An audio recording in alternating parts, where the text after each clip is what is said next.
نصيحة: أكبر غلط إنك تبقى كتاب مفتوح لكل الناس يقروا كل اللي جواك. وأكبر غلط إنك تشعر إن أنت في الشغل ليك صحاب، أنت ليك زمايل وفي حق ما بينكم، لكن صحابية لأ. إن أنت تحكي له عن مراتك وهو تحكي لك عن جوزها والحكاوي دي كلها لأ، لأن ده في الآخر هيتمسك عليك.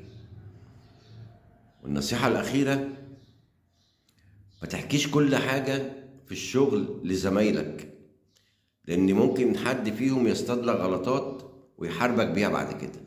خليك تقيل في شغلك علشان تنجح. خلي ابتسامتك بحساب، وكلامك بحساب، وردك بحساب. حتى في التليفون الناس بقت بتسجل لبعض وبتمسك على بعض غلطات، فما تحاولش تقع في فخ حد نصيبهولك وانت بطيبة قلبك بتتعامل بحسن النية. حسن النية مطلوبة بس مش مع كل الناس. حسن النية مطلوبة بس بحذر، يتوب علينا ربنا.